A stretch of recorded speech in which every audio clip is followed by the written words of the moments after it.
उत्तराखंड को यूं ही देवभूमि नहीं कहा जाता।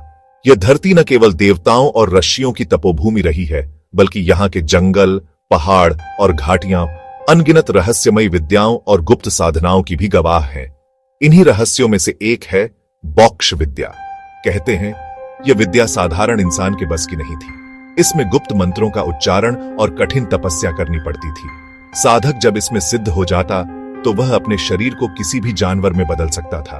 गांव वाले इससे डरते भी थे और श्रद्धा भी करते थे। जड़धार गांव की लोक कथाओं में एक ऐसे ही व्यक्ति का जिक्र आता है। गांव के पास जंगल में एक पानी का स्रोत था, जहां एक दिन एक विशालकाय नाग ने डेरा जमा लिया। जब कोई पशु उस रास्ते से गुजरता तो नाग उसे मार डालता। तभी गांव के उस व्यक्ति ने अपनी मोक्ष विद्या का प्रयोग करने का निश्चय किया। एक रात जब पूरा गांव सो रहा था, उसने अपने आंगन में मंत्रोच्चारण शुरू किया। चारों ओर हवा भारी हो गई, अजीब सी सरसराहट गूंजने लगी और उसका शरीर धीरे धीरे बदलकर एक विशाल भालू का रूप ले लिया। वह उसी रूप में जंगल पहुंचा और भयंकर संघर्ष के बाद उस नाग को अपने पंजों से पकड़कर पास के एक पेड़ पर बांध दिया। सुबह जब गांव वालों ने यह दृश्य देखा तो उनके रोंगटे खड़े हो गए।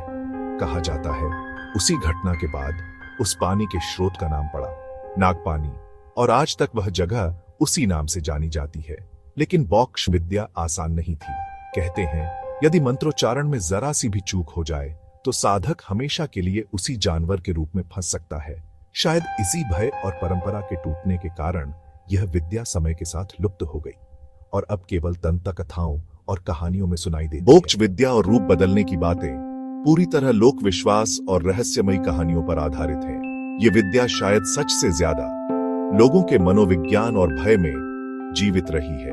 ये लोक गाथा पर आधारित कहानी आपको कैसी लगी? हमें जरूर बताएं और शेयर करें अपने परिवारजनों व दोस्तों से, और हमारे पेज जड़धार गांव को फॉलो करें। धन्यवाद।